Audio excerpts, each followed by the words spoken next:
Welcome back to the Deep Dives.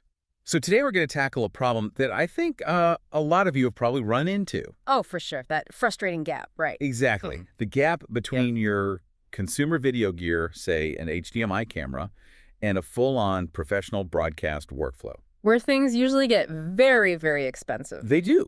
And that's why we're digging into this specific piece of hardware, the PureLink SC-HS2 HDMI to 3G HD-SDI format converter. And our mission for you, the learner, is pretty straightforward.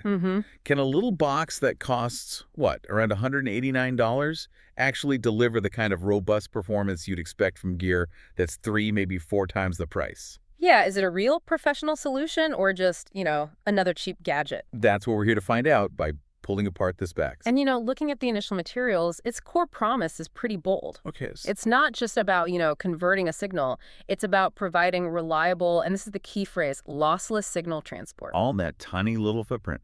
Exactly. Professional quality without the traditional professional price tag. That's the claim anyway. Okay, so let's unpack that. What exactly is this converter doing at its most basic level? Well, it's taking an HDMI input, your standard Type A female, and it's converting that signal to 3G HD-SDI. Which comes out of that locking B and C connector you see on Pro Gear. That's the one. And for anyone not deep in the broadcast world, that B and C connection and the whole SDI family of standards is it's essential. Right, so why can't you just, run a really long HDMI cable? What's the big deal? And that's the key difference right there. HDMI it falls apart over any real distance. Yeah. SDI, or serial digital interface, that's the absolute backbone of broadcast. It can run for hundreds of feet with 0 signal degradation. And this box supports the whole range. A full professional range, standard SDI, HD-SDI, and that high-speed 3G SDI, which is what gives us all the bandwidth we need. Okay, speaking of bandwidth, this is where it gets really interesting for me. The specs say it has a powerful 3 gigabab serial link interface. That is fast. It is.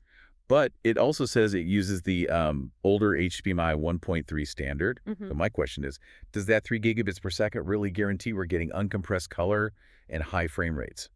Especially if it's using an older HDMI spec. It's a great question, and the answer is yes, it does.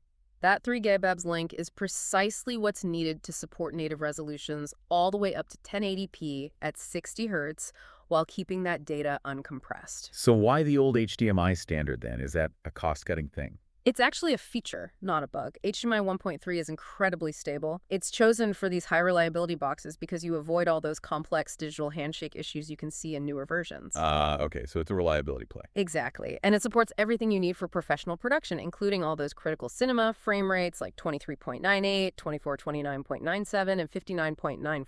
So we know the data rate is solid. But, that means nothing if the box itself falls apart on a location shoot. Right. So let's talk about resilience. What do the specs tell us about how this thing holds up? I mean, we know it's tiny, 95 by 60 by 25 millimeters, and it barely sips power, only 2.5 watts. And that low power draw, that's a huge deal for field work. 2.5 watts means you could run this thing off a standard battery pack all day. Without even thinking about it. For sure. But the real insight for me comes from the safety features. That's just... It has integrated, and this is serious, ESD protection. That's an electrostatic discharge.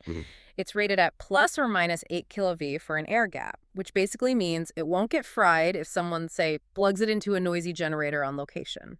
And I guess the ultimate measure of trust in a piece of pro equipment is just how long will it run? Exactly. And they list that metric. It has an MTBF of 50,000 hours. MTBF.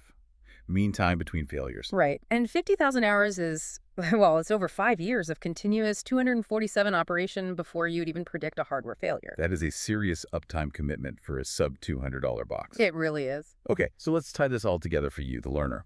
We've got full HD 1080p support, demonstrated durability, a 3-year limited warranty, and it's also TAA compliant. And that TAA compliance is actually a big deal. For professionals working on government or military contracts, it's often a requirement.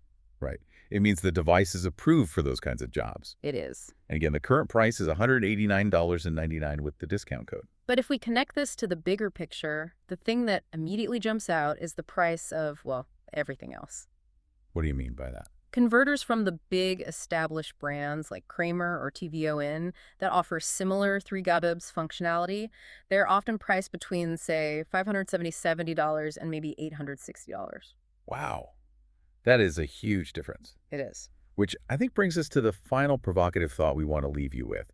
Given that this PureLink SC-HS2 delivers that high reliability 3 gigabit per second professional interface for just $189.99, is that massive price gap we see with its high-end competition really about paying for better performance, or are you just paying for the name on the box? Something to think about. Definitely something to think about the next time you need to bridge that video gap without breaking the budget.